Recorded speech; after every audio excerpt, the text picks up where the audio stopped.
నమస్తే, నేను Roja. Welcome to prime debate. America అన్నంత పని చేస్తోంది. బయటకు కనిపించకుండా, తన ప్రమేయం లేకుండా చేయాల్సిన పనంతా ఇజ్రాయెల్తో చేయిస్తోంది. ఇజ్రాయెల్ చుట్టూ ఉన్న అరబ్ దేశాలపై దండయాత్ర చేయిస్తూ తన మాట వినకుంటే నలిపినట్టు నలిపేస్తానంటూ దూకుడు ప్రదర్శిస్తోంది. మొత్తంగా పశ్చిమాసియా తగలబడిపోతోంది. మొన్న సిరియా, నిన్న లెబనాన్, నేడు ఇరాన్. ఇలా అడ్డం వచ్చిన వాళ్ళందరినీ వేసేసుకుంటూ రెచ్చిపోతోంది. పాలస్తీనా వాసులు తిండి దొరక్క ప్రజలు అల్లాడిపోతున్నారు. తాజాగా గల్ఫ్ దేశాల్లో ప్రతిష్టంభన నెలకొంది. ఇప్పుడు ఇజ్రాయెల్ దెబ్బతో ఇరాన్ కుదేలవుతోంది. నాడు జీవాయుధాలను త్యజించాలంటూ ఇరాక్పై దండయాత్ర చేసిన అమెరికా ఇప్పుడు అణ్వాయుధాలను వదులుకోవాలంటూ ఇరాన్ను ఉక్కిరిబిక్కిరి చేస్తోంది. అసలు ఇరాన్ అణ్వాయుధాలతో తమకు ప్రమాదం పొంచి ఉందని అమెరికా భావిస్తున్నట్టుగా కనిపిస్తోంది. దీర్ఘశ్రేణి మిసైళ్లతో తమకు ప్రమాదం పొంచుందని అగ్రరాజ్యం వర్రీగా ఉంది. దీంతో ఇరాన్ వద్ద అణ్వస్త్రాలు ధ్వంసం చేయాలని చాన్నాళ్లుగా భావిస్తోంది. ఇరాన్ అణ్వాయుధాలను నేలమట్టం చేసి పనిని ఇప్పుడు అమెరికా ఇజ్రాయెల్కి అప్పగించింది.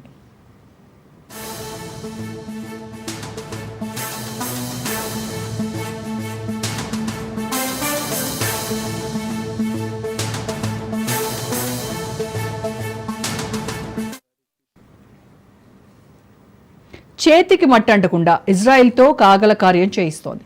ఇజ్రాయెల్ దాడి తర్వాత పరిస్థితులు ఎలా మారతాయోనని గల్ఫ్ దేశాలు టెన్షన్ గురవుతున్నారు. అమెరికా మద్దతుతో ఇజ్రాయెల్ గల్ఫ్ దేశాలకు కంటి మీద కునుకు లేకుండా చేస్తోంది. అణ్వాయుధాలతో ఇజ్రాయెల్కు ముప్పు ఉందని కూడా అమెరికా భావిస్తోంది. పాకిస్తాన్ తమ చెప్పు చేతుల్లో ఉంటోంది. ఉత్తర కొరియాను కంట్రోల్ చేయడం పెద్ద కష్టం కాదు అనుకుంటోంది. అందుకే ఇరాన్ వద్ద ఉన్న అణ్వాయుధాలను నాశనం చేస్తే తమ భద్రతకు ఇక ఢోకా ఉండదు అనుకుంటోంది. అందుకోసం ఇజ్రాయెల్ను ఉసుగొల్పింది. గత కొద్ది రోజులుగా గల్ఫ్ కంట్రీస్ నుంచి అమెరికన్లను తట్టాబుట్టా సర్దేసుకుని వచ్చేయాలంటూ కూడా అమెరికా హెచ్చరించింది.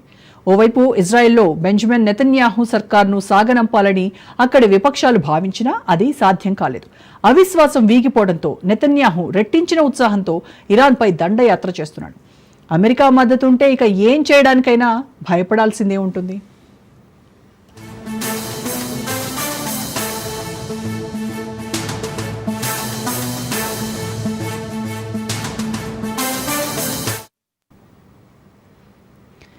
వినాశనం దిశగా ప్రపంచం పయనిస్తోందా అన్న అనుమానాలు కలిగేలా సీన్ మారిపోతోంది. పాలస్తీనాపై మెరుపు దాడులతో రేపు తమకేం జరుగుతుందోనని ప్రపంచ దేశాలు కలవరపడుతున్నాయి.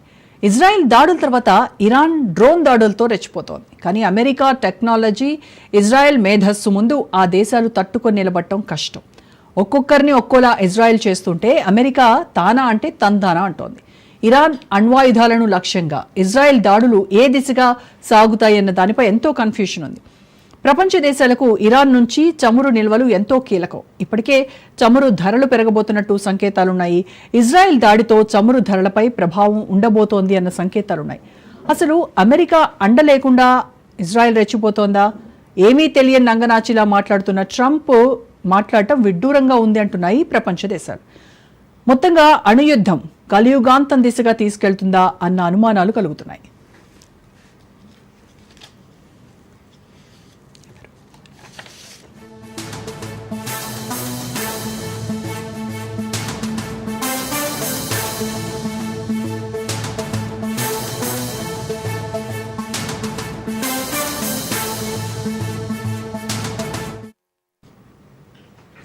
అణుయుద్ధం తప్పదా, కలియుగాంతం తప్పదా? దీనిపైన ఇవాళ ఈ డిబేట్లో మనం మాట్లాడదాము. దానికంటే ముందు ఒక షార్ట్ బ్రేక్ తీసుకునిద్దాం. Stay tune.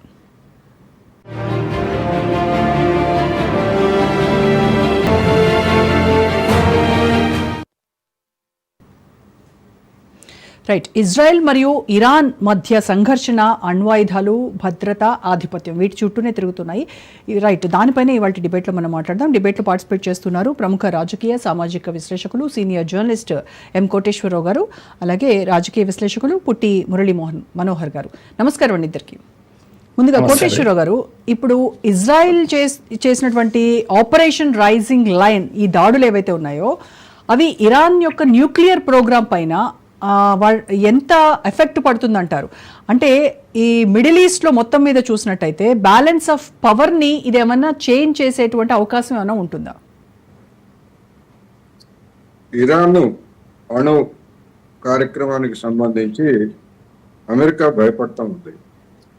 ఎందుకు భయపడతా ఉంది అంటే ఇరాన్ అణు కార్యక్రమాన్ని నిలిపివేయాలని ఇదే అమెరికా, ఇదే ట్రంప్ గతంలో చేసుకున్నటువంటి ఒప్పందం నుంచి 2018లో ఏకపక్షంగా వైదొలిగిన తర్వాత అప్పటి నుంచి ఇప్పటి వరకు గడిచినటువంటి 6.5 సంవత్సరాలుగా ఇరాన్ తన కార్యక్రమాన్ని కొనసాగిస్తూ ఉంది. అది ఎంతవరకు వచ్చిందంటే 2 నెలల కాలంలో అణుబాంబుని తయారు చేయడం, దాన్ని అవసరమైన చోటుకి తీసుకువెళ్ళి మళ్ళా దాన్ని విడగొట్టి మళ్ళా దాన్ని కలిపి బాంబును ప్రయోగించడానికి అవసరమైనటువంటి సాంకేతిక పరిజ్ఞానం లేదా ఇతర వసతులన్నింటినీ కూడా ఇరాన్ సంపాదించుకుంది అనేటువంటి వార్తలు ఒక 6 నెలల క్రితం 7 నెలల క్రితమే వచ్చాయి. అప్పటి నుండి మళ్ళా మరొకసారి ట్రంప్ ఇరాన్ మీద మీరు అణు ఒప్పందాన్ని చేసుకోవాల్సిందే అని చెప్పేసి మళ్ళా అదే ట్రంప్ ఒత్తిడి తీసుకురావడం మొదలుపెట్టాడు. ఆ ఒత్తిడి తీసుకురావటం దానికి కొనసాగింపుగానే ఇప్పుడు ఈ దాడులు అనేటువంటిది మనకి స్పష్టంగా కనిపిస్తుంది.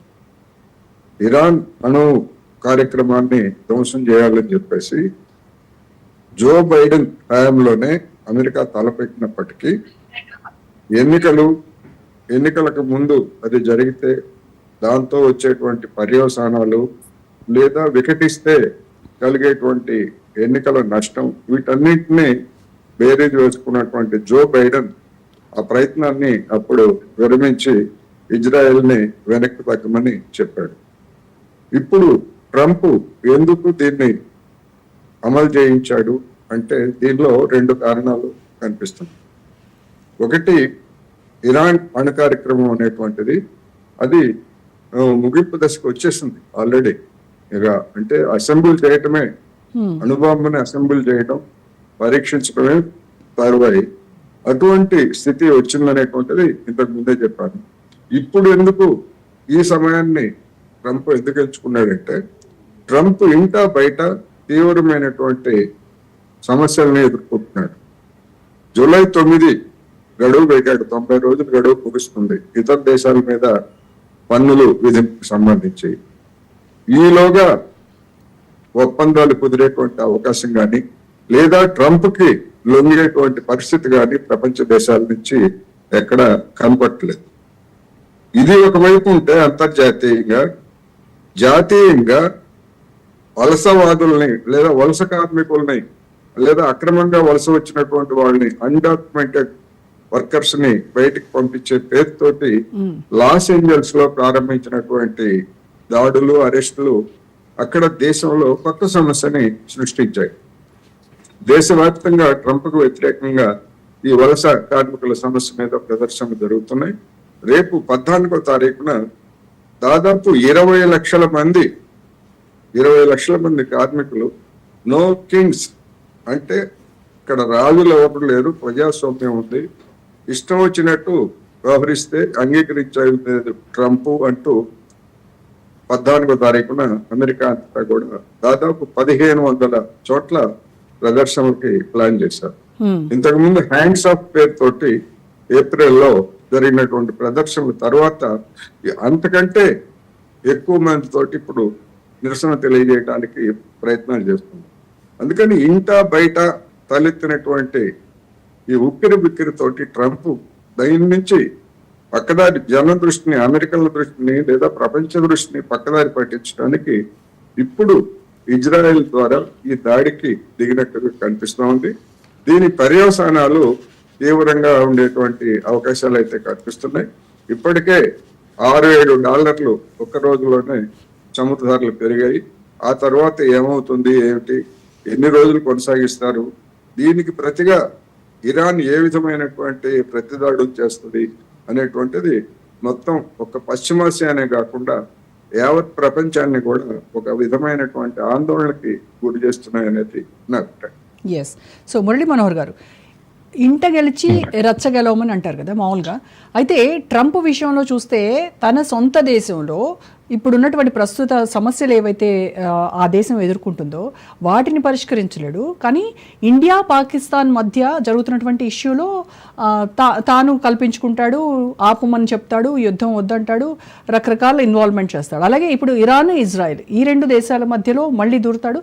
బట్ ఇండైరెక్ట్గానే ఉంటాయి ఆయన యాక్షన్స్ తప్ప డైరెక్ట్ ఇన్వాల్వ్మెంట్ ఎక్కడా కనపడదు. అవును, ట్రంప్ అనేవాడే ఒక సర్కస్ జంతువులా కనిపిస్తున్నాడు ప్రపంచానికి, ఒక జోకర్ లా కనిపిస్తున్నాడు. ఒక నిలకడ లేని మానసిక స్థితి ఆయనది, ఆయన మాట తీరు ఒక రకంగా అందరికి కూడా నవ్వొస్తుంది ఆయన చూస్తుంటే, ఆయన యాక్షన్ చూస్తుంటే, ఆయన మాట్లాడుతుంటే ఏం చేస్తున్నాడు అని. అయితే ఇది మన వ్యవహారంలోనే కాదు, ఆయన మానసిక స్థితి అలా ఉంటుంది అని నాకు అనిపిస్తుంది. అయితే ఓవరాల్ గా అమెరికా యొక్క ఎవరు అధ్యక్షులు ఉన్నా ఏమున్నా ఈ ప్రపంచాన్ని ఆడించడంలో అమెరికా యొక్క రోల్ ఏదైతే ఉందో అది మనము అర్థం చేసుకోవాల్సింది. ప్రపంచమంతా ఆ వైపే చూస్తా ఉంది. ఆ రోజు ఇరాక్ పైన దాడి చేసినప్పుడు ఏమన్నది అమెరికా? జీవ ఆయుధాలు ఉన్నాయి, అవి తీసుకునేంత వరకు, మేము పట్టుకునేంత వరకు కూడా యుద్ధం ఆపం. యుద్ధం చేసింది. చివరికి ఏం కనుక్కున్నది? ఏ ఆయుధం లేదు. మరి ఇప్పుడేమో అణు ఆయుధాలు ఉన్నాయి, అణు ఆయుధాలు తయారు చేయడానికి వీల్లేదు, ఇది నినాదం. అప్పుడు జీవాయుధాలు ఇరాక్ పైన, ఇప్పుడు అణు ఆయుధాలు. ఏదో ఒకటి కుక్కను చంపేస్తే ఊరుకోరు కనుక అది మ్యాడ్ డాగ్ అని వేయాలి, ముద్ర వేయాలి, యుద్ధం చేయాలి. ఇది అనుసరిస్తున్నటువంటి విధానం అమెరికా. కనుక ఇప్పుడు ఇరాన్ పైన దాడి చేయాలి. దాడి చేసేంత పోని ధైర్యము లేదు అమెరికాకు. ఈ మధ్యనే తన యొక్క సైన్యాన్ని వెనక్కి తీసుకున్నది. తర్వాత తాను డైరెక్ట్ వార్ లో లేదు. మట్టి అంటకుండా ఇప్పుడు ఏదో చేయాలి అని ఇజ్రాయిల్ ను ప్రేరేపించి, ఇంకోటి భయం కూడా ఉంది బాగా. ఏంటంటే ఇరాన్ కూడా 2 దశాబ్దాలుగా శాంక్షన్స్ ఉన్నప్పటికీ అనేక సమస్యలు, పేదరికం, అన్ని సమస్యలు ఎదుర్కొంటున్నప్పటికీ యుద్ధరీత్యా అణ్వాయుధాలు తయారు చేసుకుంటూ ముందుకు వస్తూ ఉంది. కనుక కొరకరాని కొయ్య అయిపోయింది ఈ ఇరాన్ అనేది. కనుక అమెరికా ఒకరికి భయపడుతుంది. ఎప్పుడు ఆయుధాలు తయారు చేస్తుంది, ఏ క్షణము మా మీద వేస్తుంది. ఇజ్రాయెల్కి అయితే ఫస్ట్ థ్రెట్ ఉంటుంది. కనుక వెనకాల మేమున్నాం, నడిపిస్తాం, నీకెందుకు, ముందుకెళ్ళు అని ఈ నాటకం అంతా ఆడిపిస్తున్నది అమెరికా, ట్రంప్. ఈ ప్రపంచానికి అందరికీ తెలుసు. ఇది చాలా చాలా చిన్న యాక్షన్ కాదు ఇది మాత్రం. ఎందుకంటే ఈ మధ్య కాలంలో ఈ భూగోళం అంతా యుద్ధాలే ఉన్నాయి. రష్యా ఉక్రెయిన్ వార్ ఒకటి అయితే, ఇజ్రాయెల్ హమాస్ యుద్ధం అది నడుస్తూనే ఉంది. మీరు ఇంతకు మొదలు అన్నట్టుగా సిరియా, లెబనాన్ అన్నిటిపైన దాడులు ఓవైపు అక్కడ జరుగుతూనే ఉంది. పశ్చిమాసియా ఉడికిపోతా ఉంది. ఇక్కడ ఇంతలో ఇండియా, పాకిస్తాన్, భూగోళం అంతా యుద్ధాలతో మండిపోతా ఉంది. ఈ సమయంలో ఈ యుద్ధం ఏదైతే ఉందో ఇది చాలా ప్రమాదకరంగా కనిపిస్తుంది. అందుకే మొత్తం భూగోళమే అలర్ట్ అయిపోయింది. F-35, F-16 లాంటి బాంబర్స్ తో, చాలా పవర్ఫుల్ 5th జనరేషన్ బాంబర్స్ తో అటాక్ చేసింది ఇజ్రాయెల్. కనుక ఇది మామూలు అటాక్ కాదు, చాలా తెగించి అటాక్ చేసింది. దీని పరిణామాలు తీవ్రంగా ఉంటాయని తెలిసి కూడా అణుక్షేత్రాల పైన ఇజ్రాయెల్ దాడి చేసింది, అమెరికా దాడి చేయించింది. ఇప్పుడు ఇది జరగకూడదు అని అనుకుంటూనే ఉన్నాం. జరిగిపోయింది. పెద్ద కేంద్రాల పైన, బషీర్, నౌషాక్, ఆర్క్ లాంటి పెద్ద పెద్ద అణుక్షేత్రాల పైన బాంబింగ్ చేసింది ఇజ్రాయెల్. అయిపోయింది, చేసేసింది. చేసేయడం అదే కాదు, ప్రకటన కూడా చేసింది. మేము చాలా మంది ఆర్మీ ఆఫీసర్స్ మీద చేశాం. మొసాద్ చాలా ఇంటెలిజెన్స్ చాలా చెప్పుకోదగ్గది కనుక టెహ్రాన్ లోని అణుశాస్త్రవేత్తలను కూడా చంపేశామని ప్రకటన కూడా చేసింది. ఇప్పుడు ఈ స్థితిలో ఇంకా పరిణామాలు ఎలా ఉంటాయి, ఇరాన్ ఎలా రియాక్ట్ అవుతుంది, ఆల్రెడీ స్టార్ట్ చేసింది. ఇరాన్ ఏం తక్కువ లేదు. ఇరాన్ దగ్గర బలం ఉంది, తర్వాత 1 మిలియన్ ఫోర్స్ ఉంది, డ్రోన్ ఫోర్స్ ఉంది, బాగా 3000 మిసైల్ ఫోర్స్ ఉంది, 2000 కిలోమీటర్స్ దూరం వెళ్ళి దాడి చేసే శక్తి ఉంది. ఇజ్రాయెల్లో ఉన్న పెద్ద నగరాలను అన్నిటినీ ఒకేసారి టార్గెట్ చేయగలరు. టెల్ అవీవ్ దగ్గర నుంచి జెరూసలేం వరకు అన్నిటినీ టార్గెట్ చేయగలిగినటువంటి శక్తి ఇరాన్ కు కూడా ఉంది. అందుకే ప్రపంచం నివ్వెరపోయి చూస్తా ఉంది ఏమవుతుంది ఇప్పుడు అని. ఇది చాలా చాలా భయంకరమైనటువంటి పరిస్థితిలో ఉన్నాం. మానవాళి అణుయుద్ధం వస్తుందా లేదా అది తర్వాత విషయం కాదు, ఎందుకంటే అణుయుద్ధం రావడం ఇది కాదు, కానీ పరిణామాలు చాలా తీవ్రంగా ఉంటాయని అనుకోవచ్చు అమ్మా. రైట్. సో కోటేశ్వరరావు గారు, ఇప్పుడు మురళి గారు చెప్పినట్టుగా ఇరాన్కి ఉన్నటువంటి శక్తి తక్కువ అంచనా వేయలేము. ఇరాన్ అణ్వాయుధాలను తయారు చేసుకుంటుంది, న్యూక్లియర్ ప్రోగ్రామ్ చివరి దశకు వచ్చింది. బట్ ఎప్పుడైతే ఇజ్రాయిల్ పైన ఇవి మిసైల్స్ కావచ్చు, లేకపోతే డ్రోన్స్ కావచ్చు, ఇవన్నీ ప్రయోగించిందో, ఇజ్రాయెల్ దగ్గర ఉన్నటువంటి ఐరన్ డోమ్ డిఫెన్స్ సిస్టమ్ వల్ల అంత వర్కౌట్ కాలేదు ఇరాన్ చేసినటువంటి దాడులు. సో ఇరాన్ ఇంకా సైనిక సామర్థ్యాన్ని కావచ్చు, ఈ వీటికి న్యూక్లియర్ ప్రోగ్రామ్ గురించి కావచ్చు, ఇంకాస్త డెవలప్ చేసుకునేటువంటి అవసరం ఉందంటారా? ఇప్పుడు మనకి తెలుగులో ఒక సామెత ఉంది, తాడిని తన్నేవాడు ఉంటే వాడి తల తన్నేవాడు వస్తాడు అనేటువంటిది మనకు తెలిసిందే. ఇప్పుడు హమస్ తీవ్రవాదులు గాజా ప్రాంతం నుంచి అక్టోబర్ 7వ తారీఖున 2023 అక్టోబర్ 7న మొత్తం దాదాపు 30-40 అడుగుల ఫెన్సింగ్, చీమ చిటుక్కుమన్నా లేకపోతే ఇంకేదైనా కానీ మొత్తం అంతా కూడా దాన్ని పసిగట్టేటువంటి సెన్సార్లు, అదేవిధంగా లైటింగ్, ఇవన్నీ వేసుకున్నటువంటిది ఇజ్రాయెల్ గాజా చుట్టూతా. కానీ అటువంటి ఫెన్సింగ్ ని బుల్డోజర్లతోటి ధ్వంసం చేసి హమస్ సాయుధులు ఇజ్రాయెల్లో ప్రవేశించి అక్కడ దాదాపు 1200 మందిని కాల్చి చంపి బందీలుగా పట్టుకుపోయినటువంటి ఉదంతాన్ని మనం చూసాం. మరి అప్పుడు డోమ్ కానీ, లేకపోతే ఆ ఫెన్సింగ్ కానీ, లేకపోతే దాని యొక్క గూఢచర్యం కానీ అవేవి కూడా హమస్ ని ఆపలేకపోయాయి. అంతేకాదు మొత్తం గాజా ప్రాంతంలో హమస్ సాయుధులు ఎక్కడున్నారో, వాళ్ళని ఎంతమంది పట్టుకున్నారో అనేక కబుర్లు చెప్తా ఉంది. వాళ్ళని పట్టుకోలేక అమాయకులైనటువంటి పసిపిల్లల్ని, ఆడవాళ్ళని, వేలాది మందిని చంపుతున్నటువంటి ఇజ్రాయిల్ మరి ఎందుకని హమస్ సాయుధుల్ని ఇన్ని నెలలైనా లేదా సంవత్సరాలు దాటినా కానీ ఎందుకు అణిచివేయలేకపోయింది అనేటువంటిది ప్రపంచం అంతటికి తెలిసినటువంటిది. అందుకని ఇరాన్ దగ్గర ఉన్నటువంటి ఆయుధాల గురించి ఇజ్రాయెల్కి తెలుసు. ఇరాన్ కు ఉన్నటువంటి మిలిటరీ పవర్ అన్ని కూడా దాదాపు ఇజ్రాయెల్ దగ్గర ఉన్న దానికంటే రెట్టింపు సైన్యం ఉన్నది. అదేవిధంగా విమానాలు చూస్తే 2 దేశాల దగ్గర సమానంగానే ఫైటర్ జెట్స్ ఉన్నాయి. ఇంకా మిగతా క్షిపణులు ఇవన్నీ కూడా దానికి కూడా తక్కువ ఏమి లేవు. కాకపోతే సమస్య ఏంటంటే మొత్తం అది ఇప్పటి వరకు తటపటాయిస్తా ఉన్నది. ప్రత్యక్షంగా దాడికి దిగేట్లయితే అది ఒక్క ఇజ్రాయెల్, ఇరాన్కే పరిమితం కాదు, మొత్తం పశ్చిమాసియాలో ఉన్నటువంటి దేశాలన్నింటినీ కూడా ప్రత్యక్షంగానో పరోక్షంగానో ఆ వివాదంలోకి లాగేటువంటి అవకాశాలు ఉన్నాయి కనుక ఇవాళ ఉన్నటువంటి పరిస్థితుల్లో అనేక దేశాలు దానికి సుముఖంగా లేవు కనుక ఇరాన్ చాలా వరకు తగ్గి వ్యవహరిస్తా ఉంది. దాన్ని ఒక బలహీనతగా తీసుకొని అమెరికా రెచ్చిపోతా ఉంది.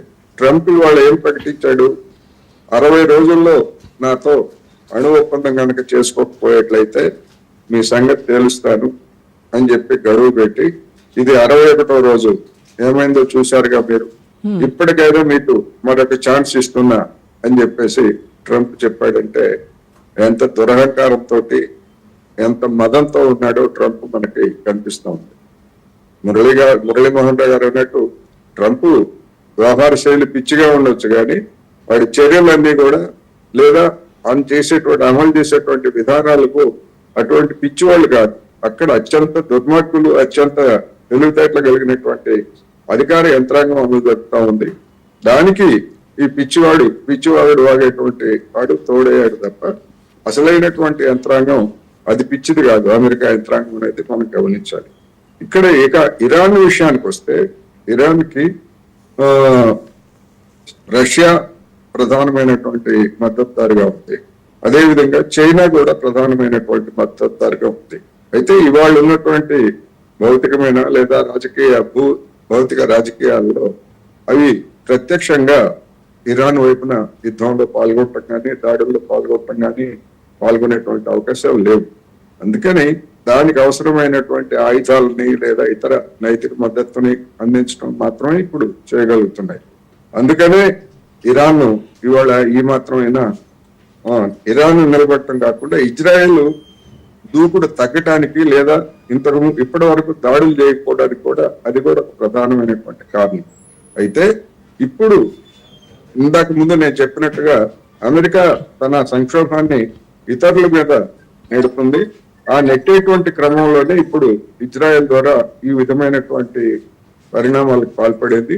దీని పర్యవసానాలు గతంలో కూడా పోయిన సంవత్సరం కూడా ఇజ్రాయెల్ ఇరాన్ మధ్య దాడులు జరిగాయి. అవి పరిమితమైనటువంటి దాడులు, టిట్ ఫర్ టాట్ అన్నట్టుగా మీరు మా నాయకుడిని చంపేశారు అందుకని మేము ఒక రోజు దాడులు చేశామని చెప్పేసి ఇరాన్ ముందుగానే ప్రకటించింది. కానీ ఈసారి ఇజ్రాయెల్ మేము చేసేటువంటి దాడులు ఎన్ని రోజులు కొనసాగుతాయో మేము చెప్పలేము అని చెప్పేసి నిరవధికంగా ఎన్ని రోజులైనా మేము చేస్తామనేటువంటి బెదిరింపులకి దిగింది. ఇరాన్ వైపు నుంచి డ్రోన్లు అనేటువంటివి ఒక భాగం మాత్రమే. దాని దగ్గర ఉన్నటువంటి ఖండాంతర క్షిపణుల్ని వినియోగించడానికి లేదా వ్యూహాలు పడడానికి సమయం అవసరం అవుతుంది కనుక ఇప్పుడు డ్రోన్లతోటి అది దాడి ప్రారంభించింది. తర్వాత అసలైనటువంటి దాడి క్షిపణులతోటి ఎప్పుడు ఉంటుంది, ఎలా ఉంటుంది అనేటువంటిది ప్రపంచం చూడాల్సిందే తప్ప మనం ఊహించి చెప్పజాలం అనేది నా అభిప్రాయం. అయితే మురళి గారు, ఇప్పుడు ఇరాన్ ఇజ్రాయెల్ ఈ కాన్ఫ్లిక్ట్స్ మధ్యలో ఇటు గాజా పాలస్తీనాలో ఈ హ్యుమానిటేరియన్ క్రైసిస్ అనేది ఎక్కువ అవుతా ఉంది. సో ఈ సంక్షోభాన్ని ఓవర్కమ్ అవ్వాలి అని అంటే అంతర్జాతీయ సమాజం ఎలాంటి చర్యలు తీసుకోవాలంటారు? ఒక రకంగా ట్రంప్ కారణంగా అంతర్జాతీయ సమాజం కూడా నిస్సహాయ స్థితి కనిపిస్తుంది. ఇంతవరకు కోటేశ్వరరావు గారు చెప్పినట్టుగా రష్యా చైనా మద్దతు ఉన్నప్పటికీ కూడా యాక్టివ్ గా ఏం లేదు. చాలా దూరం నుంచి సరే మారల్ సపోర్ట్ లాగా కనిపిస్తున్నా డైరెక్ట్ గా ఉంటే కొద్దిగా అడ్డుకునే స్థితి ఉంటుంది. కానీ ఒక నిస్సహాయ స్థితి గాజా పైన జరుగుతున్న దాడి కంటిన్యూస్ గా జరుగుతుంది. వారు ఇంతకుముందు అన్నట్టుగా పిల్ల జల్ల ఆడ మగ ఏం చూడకుండా సరే అక్టోబర్ లో వాళ్ళు చేసింది తప్పే, దాని పరిణామాలు ఇలా ఉంటాయి, ఇలాగే ఉంటాయని తెలుసు కూడా. హమాస్ కూడా తెలుసు ఇలా ఉంటాయని తెలుసు. ఇది ఒక జీవన్మరణ సమస్య వాళ్ళది కనుక వాళ్ళు చేశారు. దానికి ప్రతిఫలంగా ఇప్పుడు వీళ్ళు చేస్తున్నారు. వాళ్ళు పిల్ల జల్లను చంపారు, వీళ్ళు పిల్లలు చంపుతున్నారు. కానీ మనం చూడలేని ఒక పరిస్థితి. వీళ్ళైనా వాళ్ళైనా మనుషులే కనుక మనం దీన్ని చూడలేము. ఎవరు ఇనిషియేట్ తీసుకుంటారు, ఎవరు వీళ్ళని ఒక దగ్గరికి తెస్తారు అనేది ఇప్పటికి కూడా ఒక ఇదిగా ఎంత దూరం పోతుంది ఇది యుద్ధం అనేది ఇప్పటికిప్పుడు మనం అయితే తేల్చి చెప్తున్నటువంటి పరిస్థితి ఏమీ కనిపించడం లేదు. ఒకటైతే ఏంటంటే అందరం కూడా అణ్వాయుధాల విషయంలో జాగ్రత్తగానే ఉంటున్నారు. ఎప్పుడు ఇప్పటికిప్పుడు ఏదో అణ్వాయుధ యుద్ధం వస్తుంది, అణు యుద్ధం వస్తుంది అన్నంత పరిస్థితి ఏం లేకపోయినా ఇప్పుడు మనము ఈ ఇరాన్ అది బలహీనమైన దేశం ఏం కాదని నేను ఇంతకుముందు కూడా చెప్పాను. ఇజ్రాయెల్ కూడా భయపడే ఇది చేస్తుంది. ఒకవైపు తానే డిక్లేర్ ఇది ప్రియంటివ్ అటాక్ అని చెప్తూ ఉంది. ఎందుకంటే ఒకసారి అనుభవం అంటూ ఇరాన్ చేతిలోకి వస్తే మొట్టమొదట పోయేది మేమే. అదొక భయం ఇరాన్ కు ఉంది కనుక ఒక ఏమంటాం జీవన్మరణ సమస్య, ఆత్మరక్షణ అనేటువంటి నెపము ఇవన్నీ ఉన్నప్పటికీ కూడా కావచ్చు కూడా. ఎందుకంటే ఆ ప్రమాదం కూడా వాళ్ళకు ఉంది. Nipping at the budding stage అంటాం కనుక మొగ్గ దశలోనే తుంచేయాలనే ఒక ప్రయత్నం కావచ్చు. దాడులైతే ప్రారంభించింది. కానీ నా పాయింట్ ఏంటంటే ఇరాన్ అనేది బలహీనమైన దేశం కాదు, దాని బలమే ఆయిల్. అసలు ఒక్కసారి ఇరాన్ అనుకుంటే 50% of the world will not have oil. Oil దొరకదు అసలు. కనుక ప్రపంచము తల కింద మీద అవుతుంది, ఒక టాప్సీ టర్వీ అయిపోతుంది ఒక రకంగా చెప్పాలంటే. ఇంకోటి దానికి ఉన్న రెండవ బలం ఏంటి అంటే పర్వతాలు, పెద్ద పెద్ద పర్వత శ్రేణులు ఉన్నాయి కనుక ఈ బంకర్స్ లో వాటి పెట్టి అణ్వాయుధ కార్యక్రమం ఏదైతుందో జోగ్రోస్ లాంటి లేకపోతే ఆల్మూర్స్ లాంటి పెద్ద పెద్ద పర్వత శ్రేణులు దానికి ఉన్నటువంటి పెద్ద బలము. వాటిని ఇజ్రాయెల్ కాదు కదా దాని బాపు వచ్చినా కూడా ఏమీ చేయలేరు. కొంతసేపు మీరు డిస్టర్బ్ చేయగలుగుతారేమో కానీ ఇరాన్ కున్న బలమే అది. కనుక ఇవన్నీ మనం కూడా ఓ రకంగా కొరకరాని కొయ్య ఇరాన్. మొత్తం వీళ్ళందరికి కూడా. కనుక ఇది ఊరికే ఇప్పటికిప్పుడు వేసేసాం బాంబులు అయిపోయింది, కూల్ అయిపోతుంది, ఇరాన్ ఆగిపోతుంది, నో అట్లా కాదు. వారు అన్నట్టుగా ఇప్పుడు ఇది ప్రారంభమైంది అంతే, డ్రోన్స్ తో వీటితో ప్రారంభమైంది. మొత్తం 7,000 చదరపు కిలోమీటర్ల ఇజ్రాయిల్ ను ప్రతి అణువును దాడి చేయగలుగుతుంది ఇరాన్ కూడా. సరే, అమెరికా ఎలా సపోర్ట్ చేసింది ఏదని మనం చూడాల్సిందే. కానీ ఇప్పటికిప్పుడు ఏదైతే మీరు అన్నటువంటి శాంతి చర్చలు గానీ, లేకపోతే ఒక దగ్గరికి ఇది ఒక ఒప్పందం గాని, అణ్వాయుధ ఒప్పందం గాని, ఇప్పుడు ఏదో వార్నింగ్ ఇచ్చాడు కనుక ఇరాన్ వచ్చేసి కూర్చొని అయ్యా బాబు అంటుందా? అట్లేం అనదు, అంత ఈజీ కాదు. అయ్యో మీరే విత్డ్రా చేసుకుంటారు ఒప్పందాలను, మళ్ళీ మీరే డిమాండ్ చేస్తారు. ఏంది అంతా పిచ్చోడి చేతిలో రాయిలాగా అయిపోయింది ట్రంప్ యొక్క వ్యవహారం.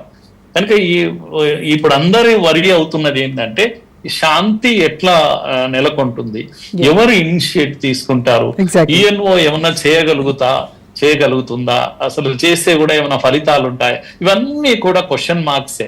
ఇప్పటికిప్పుడు ఆన్సర్స్ అయితే ఏం కనిపించడం లేదు.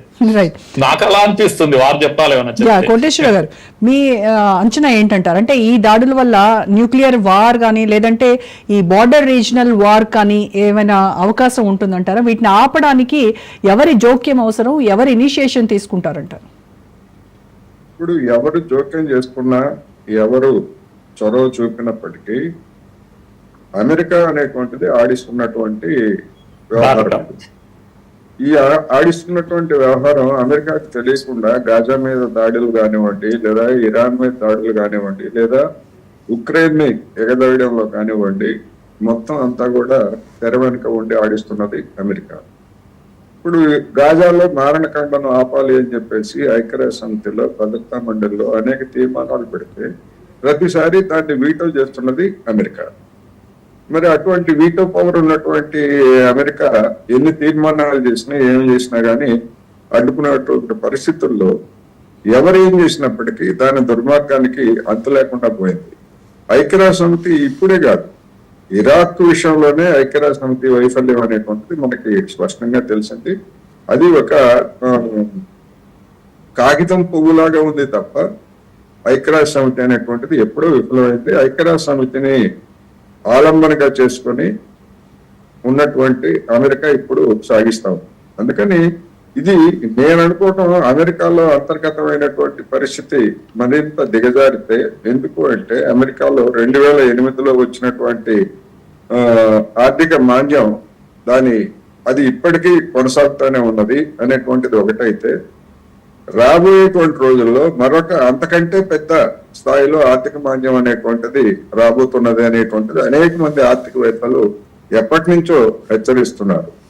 అటువంటి అంతర్గత సమస్యలతో అది అల్లకల్లోలం అయ్యేట్లయితే అప్పుడు అది తాగాలి తప్ప ఇప్పటి వరకు ఇప్పుడున్నటువంటి పరిస్థితుల్లో బలాబలాల్లో అమెరికాని అడ్డుకొని లేదా ప్రపంచ యుద్ధానికి దోహదం చేయడానికి కానీ, లేదా అటువంటి ఉద్దేశాలకు కానీ ఇవాళ చైనాకు కానీ, రష్యాకు కానీ, లేదా భారత్కి కానీ, మరొక దేశం పెద్ద దేశాలుగా ఉన్నటువంటి వేటికి కూడా అలాంటి లేదు. రెండవది, ఇవాళ మూడో ప్రపంచ యుద్ధం అంటే ఇంకెవరు మిగలరు అందరూ. ఎందుకంటే గతంలో రెండో ప్రపంచ యుద్ధంలో ఒక అమెరికా దగ్గర మాత్రమే ఒక చిన్న అణుబాంబు ఉంది. ఆ చిన్న అణుబాంబే ఎంత విధ్వంసాన్ని సృష్టించిందో ప్రపంచాన్ని భయపెట్టడానికి ఆ రోజు వేసింది తప్ప అది నిజానికి అప్పటికే జపాన్ చేతులు ఎత్తేసింది. కానీ ఇవాళ ఉన్నటువంటి అణుబాంబులు ఇవన్నీ చూసినప్పుడు ఎవరు ఎటువైపు నుంచి అణుబాంబు వేసినా అటువైపు మళ్ళా ఆ బాంబు ఎటువైపు నుంచి వచ్చిందో అటువైపు మళ్ళా మరొక అణుబాంబు వెళ్ళేట్లయితే వీళ్ళు ఇద్దరు సర్వనాశనం అయ్యేటువంటి పరిస్థితి ఉంది కనుక అటువంటి ప్రమాదం అయితే ఉందని నేనైతే అనుకోవట్లేదు. కానీ ఈ లోపల మొత్తం మనలాంటి ఆర్థిక వ్యవస్థలు ఉన్నటువంటి దేశాలు కావచ్చు, లేదా మనకంటే పేద దేశాలు కావచ్చు, ఇవన్నీ కూడా నలిగిపోయి ఇక్కడ ఎలాంటి సామాజిక లేదా ఆర్థిక పరమైనటువంటి సమస్యలు తలెత్తుతాయి అనేటువంటిది కూడా ఒక ఆందోళన అనేటువంటిది అనేక మంది వ్యక్తం చేస్తున్నారు. అందుకని ఇరాన్ లేదా ఇజ్రాయెల్ సంఘర్షణ అనేది ఏదో ఆ రెండు దేశాలకు సంబంధించినటువంటిది కాదు. ఇరాన్ తోటి అమెరికానే ప్రాక్సీ వార్ అంటారు దాన్ని, అంటే పరోక్ష యుద్ధం చేస్తా ఉన్నది. ఒకవేళ ట్రంప్ లేదా అక్కడ ఉన్నటువంటి కాంగ్రెస్ స్పీకర్ కూడా చెప్పాడు, మేము పూర్తిగా మద్దతు ఇస్తున్నాం, అది ఆత్మరక్షణకి దానికి హక్కుందని. అంతేకాదు మధ్యధరా సముద్రంలో ఇరాన్ నౌకాదళం ఉంది, ఆ నౌకాదళాన్ని కూడా గతంలోనే వాళ్ళు అలర్ట్ చేశారు. అలర్ట్ చేసినటువంటి ఆ నౌకాదళం మీద ఇరాన్ మద్దతు ఉన్నటువంటి హౌతీలు అక్కడి నుంచి దాడి చేశారు, యెమెన్ లో ఉన్నటువంటి హౌతీలు. అందుకని అది సిద్ధంగా ఉంది, మధ్యధరా సముద్రంలో అమెరికా సిద్ధంగా ఉంది. ఏదైనా పరిస్థితి మరింతగా కొంచెం ముందుకు పోయేట్లయితే ప్రత్యక్షంగా అమెరికా కూడా దాడులకి దిగటానికి ముఖ్యంగా మధ్యధరా సముద్రం నుంచి నౌకాదళాన్ని అది సిద్ధం చేస్తుంది అనేది కూడా మనం గమనించాలి.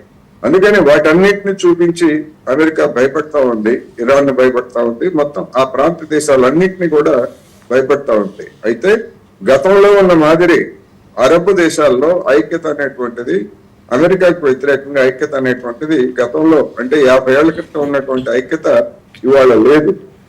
లేకుండా చేయడంలో అమెరికా సక్సెస్ అయింది. దా బలహీనతను ఆధారంగా చేసుకొని రెచ్చిపోతా ఉంది. అయితే దేనికైనా కూడా పెరుగుట విరుగుట కొరకే అన్నట్టుగా ఇది మరింతగా ముదిరేట్లయితే ఏ విధమైనటువంటి పరిణామాలు పశ్చిమాసియా కావచ్చు లేదా మధ్యప్రాచ్యంలో కావచ్చు ఎలాంటి పరిణామాలకు దారితీస్తుంది అనేది మనం ఊహించలేము. కానీ ఎక్కువ కాలం ఇలాంటి దౌర్జన్యాలని లేకపోతే దారుణాలని సహించేటువంటి అవకాశం అయితే ఉండదు అని మాత్రం నేను చెప్పగలను. అయితే యుద్ధం కానీ చెప్పండి. ఇప్పుడే అంటే న్యూస్ అందుతుంది ఏంటి అంటే నెతన్యాహు ప్రైమ్ మినిస్టర్ మోడీతో మాట్లాడాడు అని. ప్రైమ్ మినిస్టర్ మోడీ కూడా శాంతి నెలకొనాల్సిందే, యుద్ధాన్ని ఆపేయాల్సిందే అనే మాట మాట్లాడాడని. రెండవది ఫ్రెంచ్ తో కూడా మాట్లాడాడని, ఫ్రాన్స్ ప్రెసిడెంట్ తో మాట్లాడాడని, జర్మనీతో కూడా మాట్లాడాడని. అయితే పుతిన్ తో అండ్ ట్రంప్ తో మళ్ళీ ఇప్పుడు మాట్లాడబోతున్నాడు అని. పుతిన్ తో మాట్లాడడం అనేది ఇది కొంత ఆశ ఇదిగా నాకు కనిపిస్తూ ఉంది. చూడాలి ఇప్పుడు మీరు అన్నట్టుగా ఇది తగ్గాలి, ఈ వేడి తగ్గాలి కనుక ఏదో ఒక మార్గం అయితే కావాలి. ఆయన స్వయంగా మాట్లాడుతూ వీళ్ళందరితో ఏమని అప్పీల్ చేస్తున్నాడంటే, leaders please try to understand our defence needs, మా డిఫెన్స్ నీడ్స్ ను దయచేసి మీరు అర్థం చేసుకోండి అనే అప్పీల్ మాత్రం ఆయన చేస్తున్నాడు అన్నట్టుగా తెలుస్తుంది. అంటే దీన్ని బట్టి ఒక శాంతి దిశగా అడుగులు పడుతున్నాయని అర్థం చేసుకోవచ్చు అంటారా? కొద్దిగా ఆశగా, ముఖ్యంగా వీళ్ళందరూ కాకుండా పుతిన్ తో కూడా మాట్లాడడానికి ఆయన రెడీ అవుతున్నాడు, ప్రిపేర్ అవుతున్నారు అని వార్త వస్తుంది కనుక ఇది మంచిదే. ట్రంప్ తో అయితే ఎలాగో మాట్లాడతాడు, మాట్లాడాక ఈ పని చేసి ఉంటాడు కనుక ఇలా మాట్లాడడం మంచిదే.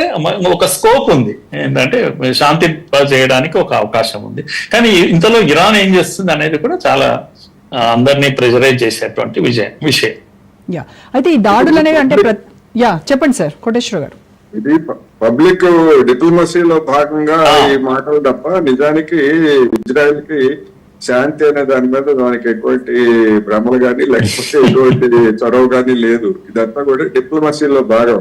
మేము మా రక్షణ కోసం చేసామని చెప్పేసి నరేంద్ర మోడీ గారికి అయితే ఓకే గో హెడ్ అని చెప్తారా? నరేంద్ర మోడీ గారు చెప్పగలిగినటువంటి స్థితిలో ఉన్నారా? మక్కలని చెప్పేశాడు,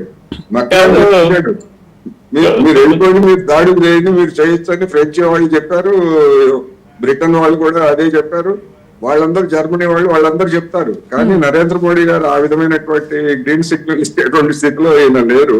సరే పుతిన్ తో మాట్లాడటం అనేటువంటిది అది జనం కోసం. నేను చూడండి పుతిన్ తో కూడా మాట్లాడాను అంటే పుతిన్ తో ఎందుకు మాట్లాడుతున్నాడు? పుతిన్ కి ఉక్రెయిన్ కి మన ఇరాన్ కి ఉన్నటువంటి స్నేహ సంబంధాలు ఏమిటో మనకు తెలుసు. ఎందుకంటే ఉక్రెయిన్ తో జరుగుతున్నటువంటి పోర్లో ఇరాన్ నుంచి డ్రోన్లు అనేటువంటివి రష్యాకి సరఫరా అవుతున్నాయి. ఇరాన్ నుంచి అదేవిధంగా ఉత్తర కొరియా నుంచి డ్రోన్లు సరఫరా అవుతున్నాయి. అందుకని పుతిన్ తో మాట్లాడటం అనేటువంటిది ఒకటి. రెండోది నరేంద్ర మోడీ గారితో మాట్లాడటం అనేటువంటిది ఒక విధంగా చెప్పాలంటే ఇది నెతన్యాహు నరేంద్ర మోడీ గారితో మాట్లాడటం ద్వారా నా అభిప్రాయం ప్రకారం నరేంద్ర మోడీ గారిని ఇరకాటంలో పెట్టినట్టు అవుద్ది. ఎందుకు అంటే ఇరాన్ మనకి మిత్రదేశం అయినప్పటికీ అమెరికా ఒత్తిడికి లొంగి దాని నుంచి మనం చమురుకుంటూ ఆపేశాం ఇప్పటికే. ఇప్పుడు మీకు ఆత్మరక్షణ చేసుకునే హక్కు ఉంది, గో హెడ్ అని చెప్పేసి ఇజ్రాయెల్ ని కనుక చెప్పేట్లయితే ఈయనకు ఉండేటువంటి ఇబ్బందులు ఈయనకుంటాయి, అంతర్జాతీయంగా రష్యా వైపు నుంచి కావచ్చు లేదా ఇంకా ఇతర దేశాల వైపు నుంచి కానీ.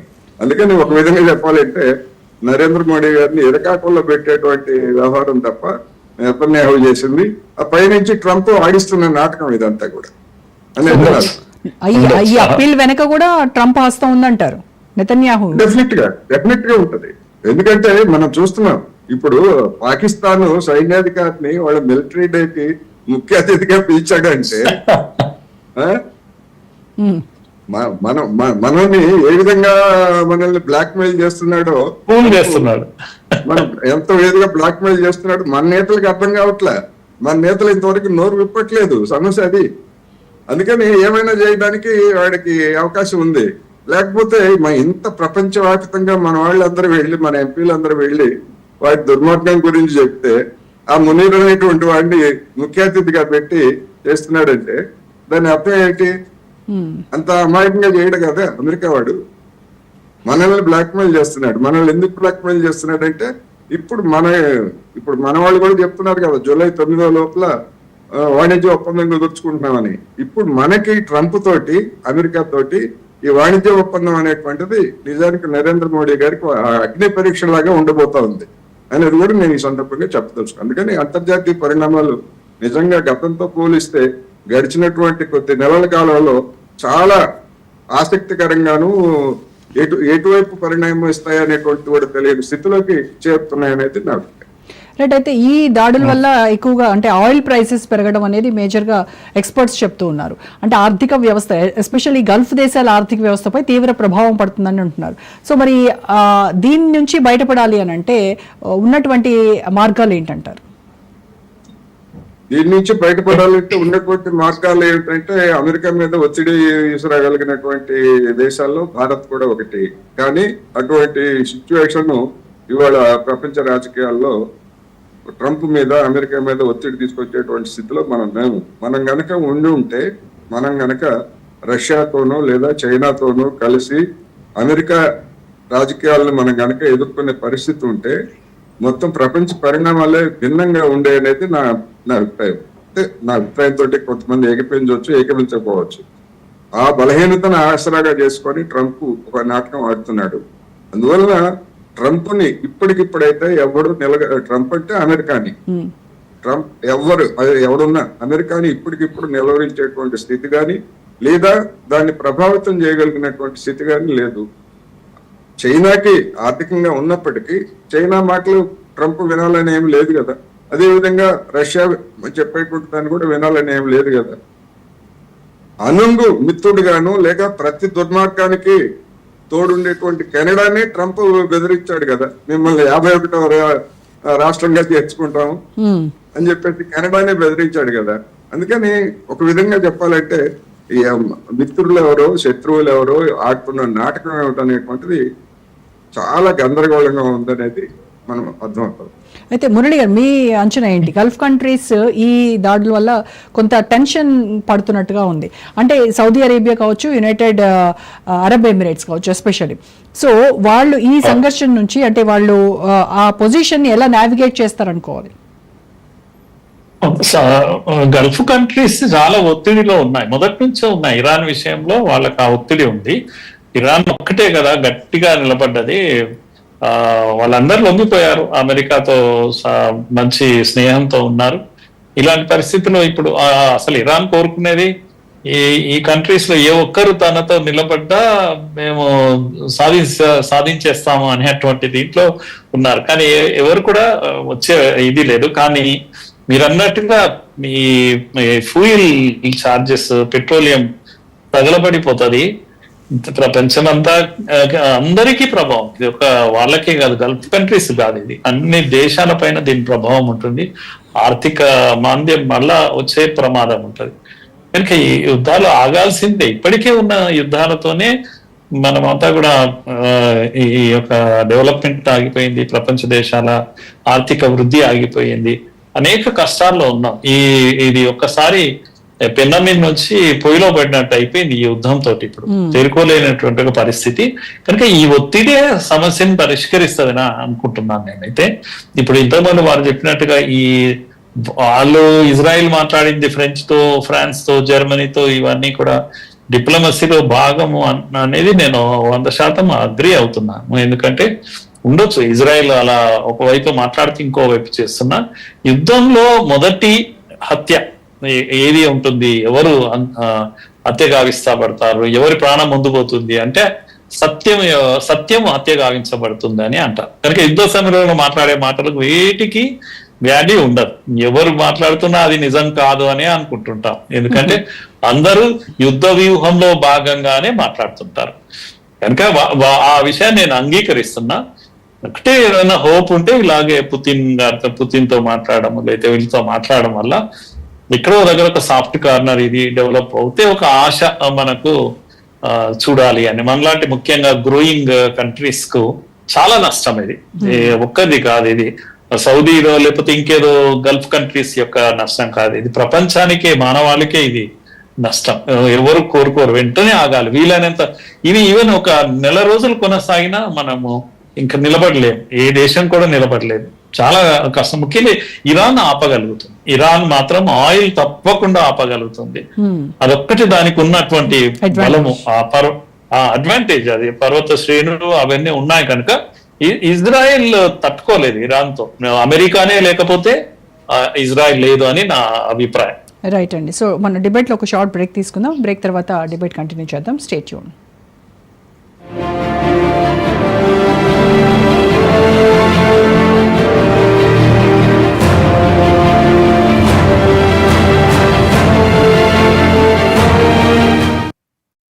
మన VVIT university, absolute discipline, absolute education. Tehran లో విధ్వంసం సృష్టించిన Israel. Operation rising lion next action ఏంటి? ఇరాన్ గుండెపై దెబ్బ కొట్టామన్న నెతన్యాహు. నటాన్స్ న్యూక్లియర్ ప్లాంట్ ధ్వంసమైందా? బ్లడ్ టు బ్లడ్ యాక్షన్ తప్పదని వార్నింగ్. టెల్ అవీవ్ పై టెహ్రాన్ కౌంటర్ ప్లాన్ ఏంటి? బర్నింగ్ టాపిక్ రాత్రి 9:30 గంటలకు మీ రాజ్ న్యూస్ లో.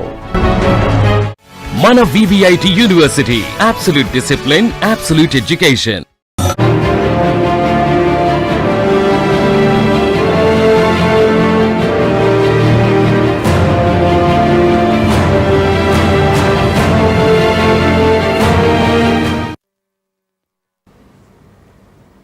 Right, welcome back to prime Debate. Koteswara గారు మాట్లాడదాం. కోటేశ్వర గారు, ఇప్పుడున్నటువంటి ప్రజెంట్ సిచ్యువేషన్లో అమెరికా ఇరాన్ను లక్ష్యంగా చేసుకొని ఇజ్రాయెల్కు సపోర్ట్ చేస్తూ ఉంది కదా, మరి అలాంటప్పుడు పాక్ కానీ ఉత్తర కొరియా ఇలాంటి న్యూక్లియర్ ఆర్మ్డ్ స్టేట్స్ ఉన్నాయి కదా, వాటి పట్ల అమెరికా వైఖరి ఎలా ఉంటుందంటారు?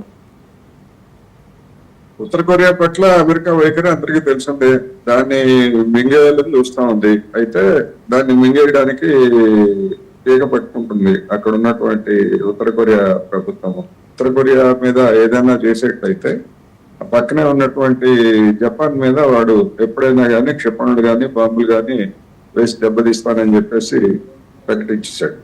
అందుకని జపాన్ వాళ్ళు గగ్గోలు పెడతారు. మీరు కొట్టుకొని మాకు ముప్పు తీసుకొస్తున్నారని. జపాన్ వాడు పరిస్థితి బాగాలేదు కదా, వాడు ఒక దీర్ఘకాలిక మన ఈ రోగిలాగా ఉన్నాడు, పక్షవాత రోగిలాగా ఉన్నాడు. జపాన్ ఆర్థిక వ్యవస్థ ఇవాళ చూసినప్పుడు దాని బలంగానే ఉన్నప్పటికీ అది చావకుండా బతకకుండా దాదాపు 2-3 దశాబ్దాలుగా ఒక పక్షవాత రోగిలాగా ఉన్నాడు. అది దాని పరిస్థితి. ఇక మన పశ్చిమాసియా లేకపోతే ఈ గల్ఫ్ దీనికి వచ్చేసరికి మనం యెమెన్లో చూసాం. యెమెన్ అంతర్యుద్ధంలో అక్కడ ఉన్నటువంటి హౌతీలను వ్యతిరేకించేటువంటి వాళ్ళు చూసినప్పుడు ఒకవైపు ఇరాన్, హౌతీలకు మద్దతుగా ఇరాన్ ఉంటే హౌతీల మీద దాడులకి సౌదీ అరేబియా చేస్తుంది. సౌదీ అరేబియా ప్రత్యక్షంగా కూడా దాడులు చేస్తుంది. సౌదీ అరేబియా ఎవరిని చూసుకొని దాడులు చేసిందంటే అమెరికా మద్దతుతో దాడులు చేసింది. 10 ఏళ్ల పాటు సాగినటువంటి ఆ పోరు చైనా మధ్యవర్తిత్వంతో ఇరాన్ మధ్య, సౌదీ అరేబియా మధ్య సాధారణ సంబంధాలు నెలకొల్పింది.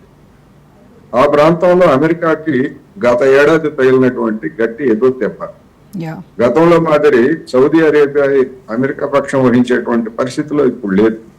మొత్తం యెమెన్లో అంతర్యుద్ధం ఆగిపోవడానికి కూడా అదొక ప్రధానమైనటువంటి కారణం. ఎందుకంటే సౌదీ అరేబియా తన పొరపాటు తెలుసుకుందా, లేకపోతే తను చేస్తున్నటువంటి అమెరికా గేమ్ లో తాను ఉండకూడదని వెనక్కి తగ్గిందా, ఏ కారణాలు ఏమైనప్పటికీ చైనా చొరవతోటి ఆ విధంగా చేసింది. అందుకని మారుతున్నటువంటి ఈ పరిస్థితుల్లో ఆఫ్ఘనిస్తాన్ లో ఉన్నటువంటి తాలిబాన్లతోటి పాకిస్తాన్ మధ్య కూడా సయోధ్య కుదిరేటువంటి దశ మొదలైందనేటువంటి వార్తలు వస్తున్నాయి. ఈ రెండు దేశాల మధ్య కూడా చైనా సయోధ్య కుదురుస్తా ఉంది అనేటువంటిది వస్తా ఉంది.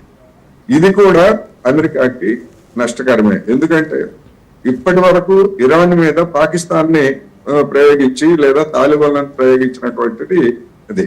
అందుకని ఒక్కొక్కటి చూస్తున్నప్పుడు దానికి దౌత్యపరంగా తగులుతున్నటువంటి ఎదురుదెబ్బలు పైకి కనిపించకపోవచ్చు కానీ వీళ్ళు వచ్చి ఇంకోసారి యుద్ధంలో పాల్గొనకపోవచ్చు కానీ అమెరికా పక్కన లేదు అనేటువంటి సందేశం అనేది ప్రపంచ రాజకీయాల మీద, ముఖ్యంగా ఆ ప్రాంత రాజకీయాల మీద తప్పకుండా ప్రభావం చూపిస్తా ఉంది.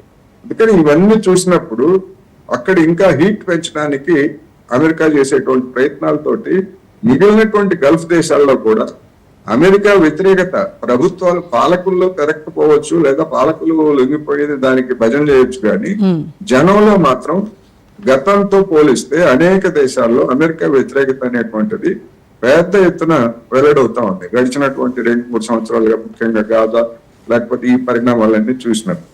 అందుకని ఇవాళ ఒక విధంగా చెప్పాలంటే ఆ ప్రాంతంలో ఏ విధమైన ఒక మథనం జరుగుతా ఉంది, సమాజాల్లో కూడా మథనం జరుగుతా ఉంది. ఎంతకాలం పాలస్తీనా సమస్యని ఇట్లాగే కొనసాగించడం, ఎంతకాలం ఇజ్రాయెల్ దురాగతాన్ని అడ్డుకోవటం, ఎట్లా అడ్డుకోవాలి, ఎంతకాలం సాగించాలి అనేటువంటి మథనం జరుగుతా ఉంది. ఈ మథనాన్ని బలహీనతగా తీసుకుందా అమెరికా, లేకపోతే మరింతగా ఎగదోయడానికి ప్రయత్నించిందా అనేటువంటిది ఇప్పుడు జరుగుతున్న పరిణామాలని మనం చూడాలి.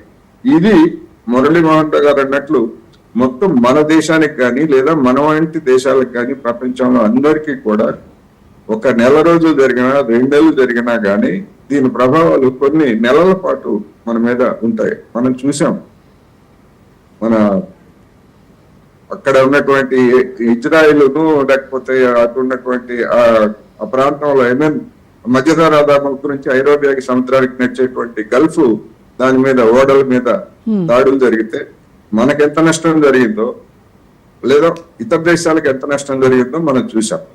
కానీ ఇది ఏం జరుగుతుంది, ఎట్లా తాత్కాలికంగా అయినా డెఫినెట్ గా ఏదో నెలల తరబడి సాగుతుందని నేనైతే అనుకోవట్లేదు. దీన్ని చేస్తారు, ఎట్లా చేస్తారు, ఎంత నష్టంతో ముగుస్తుంది, తాత్కాలికమైనటువంటి శాంతి కావచ్చు లేదా కాల్పుల విరమణ కావచ్చు అనేది చూడాలి. సో ఓవరాల్గా ఇజ్రాయెల్ ఏమో ఇరాన్ నియంత్రించాలని, ఇరాన్ ఏమో తన స్వాతంత్రం కాపాడుకోవాలని, ఈ మొత్తం జరిగేటువంటి ఈ దీనిలో మరి ప్రపంచ శాంతికే ముప్పుగా మారుతుందా, లేకపోతే ఇది ఇంతటితో సమసిపోతుందా అనేది కాలం నిర్ణయిస్తుంది. Thank you so much Koteswararao గారు, మురళీ మనోహర్ గారు. ఇది వాళ్ళ special debate. Stay tune to Raj news.